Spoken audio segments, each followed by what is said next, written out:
save petrol.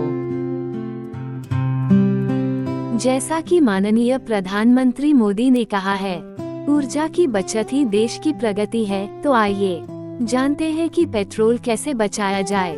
Trouble shooter सांबाया। Traffic signal पर digital countdown timer जरूर लगाए जाने चाहिए। अगर रेड लाइट का समय 2 पहिया वाहनों के लिए 20-30 सेकंड, 4 पहिया वाहनों के लिए 40-50 सेकंड और भारी वाहनों के लिए 1 मिनट से ज्यादा हो, तो ड्राइवरों को अपने इंजन बंद कर देने चाहिए। कुछ जगहों पर यू टर्न बहुत पास होते हैं, जबकि दूसरी जगहों पर इनके बीच 1 से 2 किलोमीटर की दूरी होती है, जिससे समय और ईंधन की बर्बादी होती है। इसके बजाय अगर ट्रैफिक की जरूरतों के हिसाब से इनके बीच की दूरी कम कर दी जाए, तो समय और आयातित ईंधन दोनों की बचत हो सकती है। टायर में हवा का दबाव कम होने से इंजन पर बोझ पड़ता है, जिससे ज्यादा ईंधन खर्च होता है।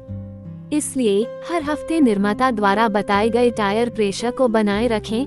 ऐसा करने से ईंधन की 3% तक बचत हो सकती है। तेजी से रफ्तार बढ़ाने और अचानक ब्रेक लगाने से माइलेज में भारी कमी आती है। बाइक सबसे अच्छा माइलेज तब देती है जब उसे 40 से 50 किलोमीटर प्रति घंटा की रफ्तार के बीच चलाया जाए। इस रेंज को इकोनॉमी जोन कहा जाता है, जिससे ईंधन बचाने में मदद मिलती है। अगर एयर फिल्टर गंदा हो या इंजन ऑयल पुराना हो, तो गाड़ी ज्यादा पेट्रोल खर्च करती है। समय पर सर्विसिंग से इंजन सुचारू रूप से चलता है और बेहतरीन माइलेज देता है। साथ ही ईंधन की भी बचत होती है। बहुत से लोगों को यह नहीं पता होता कि बाइक को पूरे दिन धूप में पार्क करने से गर्मी के कारण टैंक में मौजूद पेट्रोल वाष्पित हो जाता है। इसलिए जब भी संभव हो, बाइक को छाया में पार्क करने की कोशिश करें। आपको कम स्पीड पर हाई गियर या ज्यादा स्पीड पर लो गियर का इस्तेमाल नहीं करना चाहिए।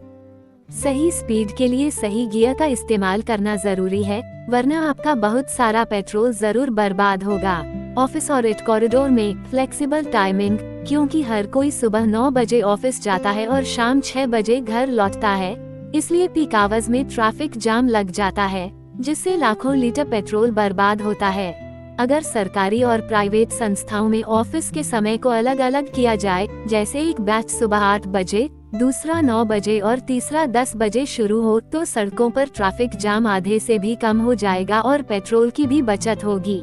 हैदराबाद का आउटर रिंग रोड 158 किलोमीटर लंबा है, लेकिन इसमें सिर्फ 22 एंट्री और एग्जिट पॉइंट हैं। अभी एक एंट्री पॉइंट से दूसरे तक जाने के लिए 8 से 10 किलोमीटर गाड़ी चलानी पड़ती है। सही जगहों पर, खासकर 2 से 3 किलोमीटर की दूरी पर बने मौजूदा अंडरपास के पास लगभग 50 से 60 और एंट्री और एग्जिट पॉइंट बनाना फायदेमंद होगा।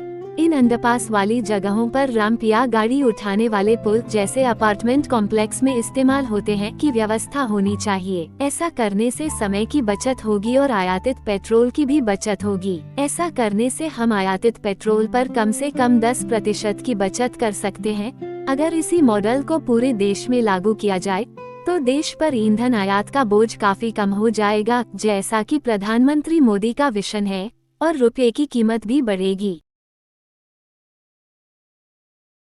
Vemula Sambaya phone number 9949082277